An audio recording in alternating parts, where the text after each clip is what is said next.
huge growth of whale population. There's one whale in particular that likes to hang out right by Lady Liberty. New Yorkers got to vote on her name. Second place, Hudson, pretty appropriate. First place winner, Liberty. A little on the nose if you ask me, on the blowhole.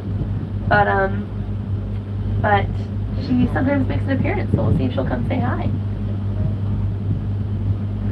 Also in the Hudson, over 300 species of seahorse. That's how you know it's really good salt water. Dolphins sometimes like to make an appearance. And of course seals. Anyone know what a seal is? Shark food. It's all good. The sharks don't really come around here a lot anymore. There are two water. The male is 10 feet long, the female 23 feet long. Big old shark. So again, that is One World Trade Center. If you look into the patch of sky to the right of the World Trade Center here, where there are no other tall buildings, that is where the Twin Towers stood. And they say you actually get a perfect view of that once we get over there to the New Jersey 9/11 Memorial, which we'll be at in just a minute. As you can see, super green park. New York's gotten a bit of a facelift. We're normally known as the concrete jungle. But we've been adding more and more trees. Any little square inch of land that we can turn into a park, we're going to make a park.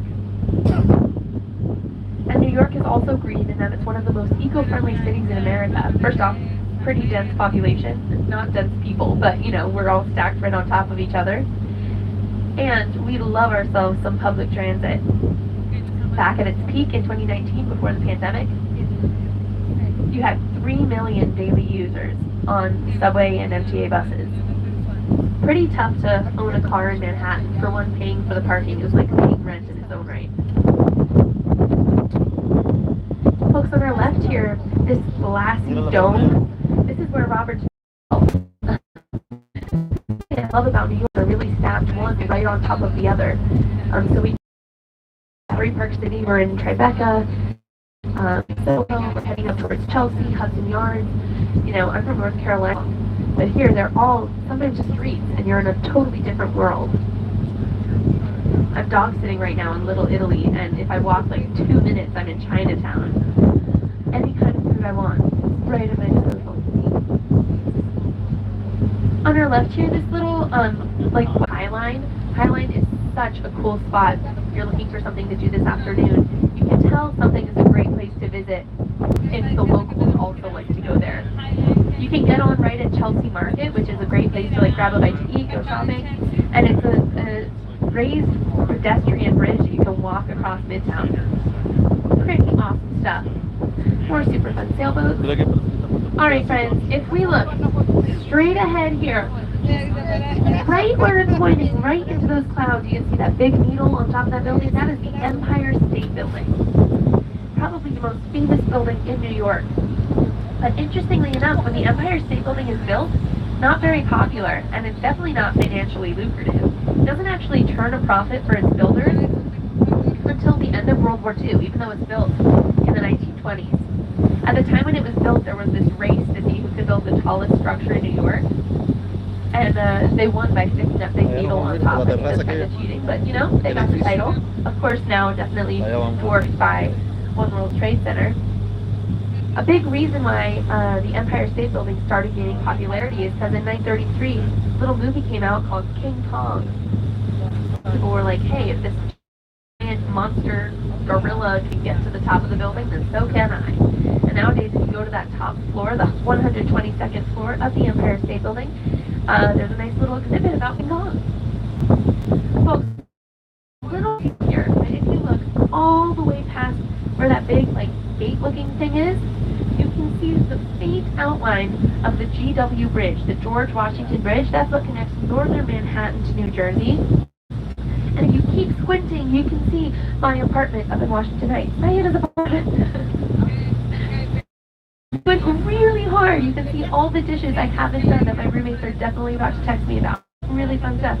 It is this outline of the GW Bridge that Captain Scully famously uses to land his plane on the Hudson.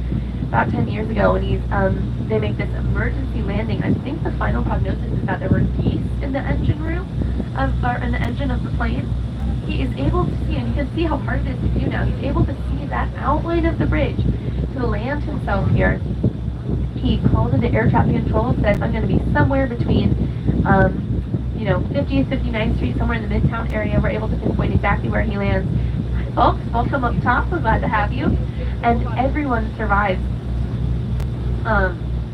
It's a pretty miraculous landing. They end up sinking the plane so as to avoid any explosions. Then they resurface the plane a few months later, reconstruct it, and send it down to its ultimate destination, which was, of course, North Carolina. North Carolina, also the home of my family and my dog Murphy. Very important that you know this. He is the best dog in the world. So, okay. We are now pulling onto New Jersey on your right here. Like I said, Jersey, super popular place to live. Pretty easy to get to New York, like Hoboken, Jersey City. Also gotten a bit of space, but it's pretty, a little bit posher than it used to be. Wow, look at this gorgeous view we have of One World Trade Center here. Really piercing the clouds there. As you can see, taller than any other building in New York by quite some. Up here on our right, folks, and you see this clock we're coming up towards. It says Colgate on the bottom. It's based on Colgate toothpaste. Now, Colgate Company had a big toothpaste in New Jersey. No longer exists. They got to keep that clock. Up here on our right, large cross on Rector Street in Battery Park.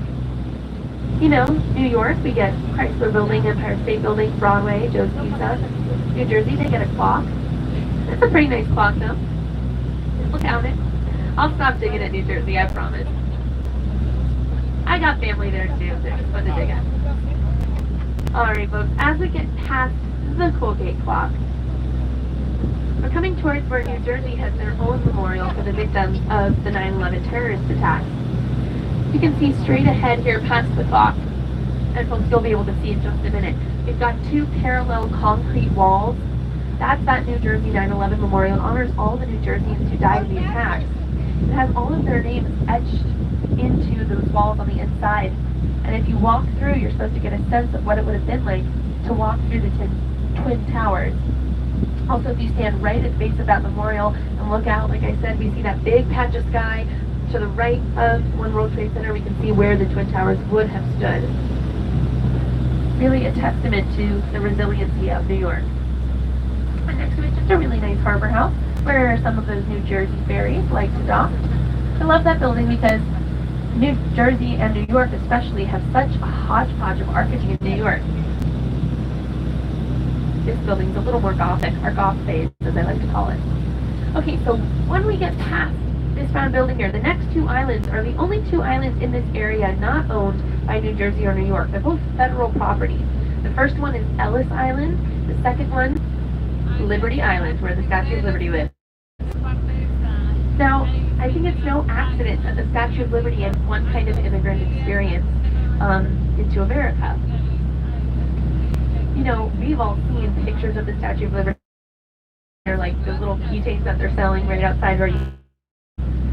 But for the people who are coming here at the turn of the 20th century, the very first thing they're going to see the Statue of Liberty is when they're pulling into Ellis Island. Now, as much as the Statue of Liberty symbolizes hope and freedom and hope for a better life, it was not easy coming in here through Ellis Island. First, you had to pass an extensive screening test.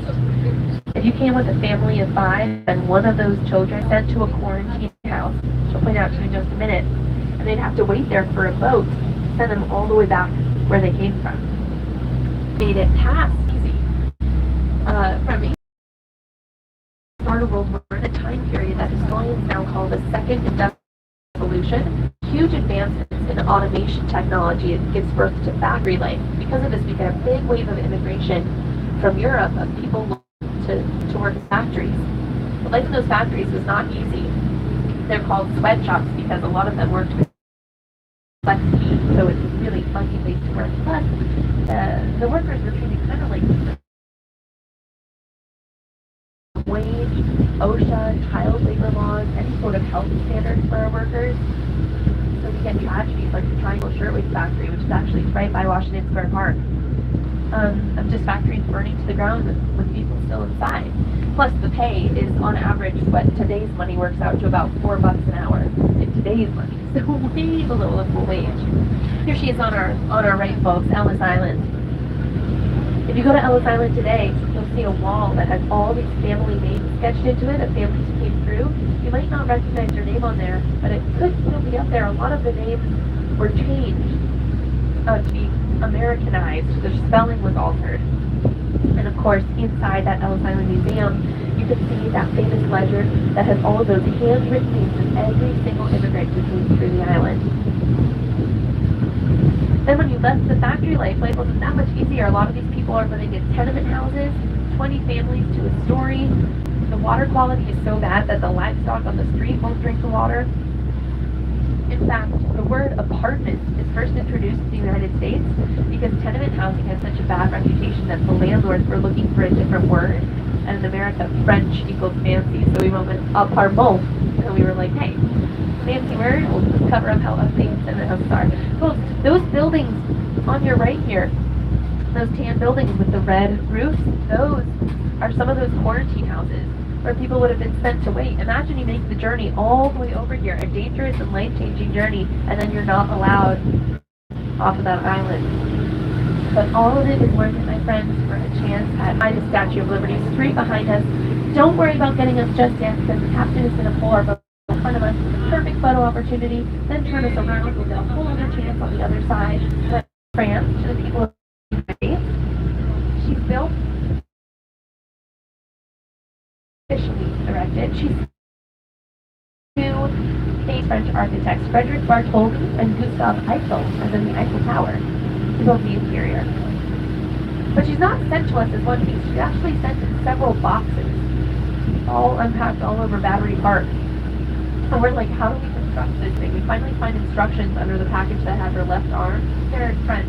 Whole IKEA situation going on here.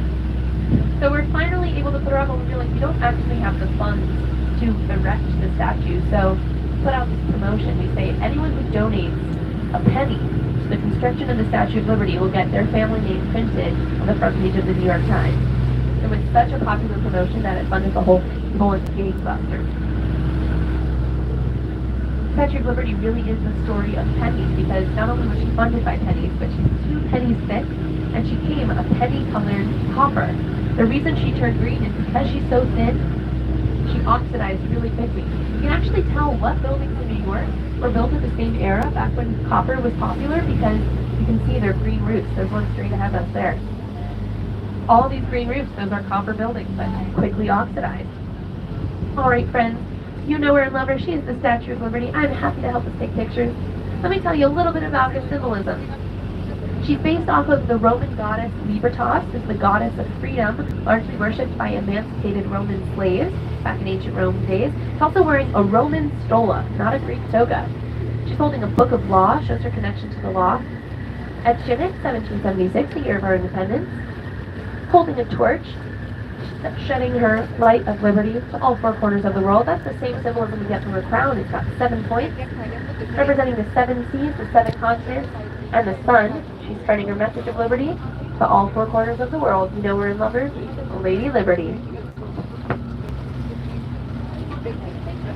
Oye, ya le hice el viaje completo. Aquí los voy a dejar yo para tomarme fotos y sacar mi cartelito, ¿ok? O sea, que el cartel no puede faltar. Ok, caballero. Aquí le mostré el viaje a la ciudad de Aero. Los dejo entonces. Tengan un feliz viaje. Yo sigo aquí en esto.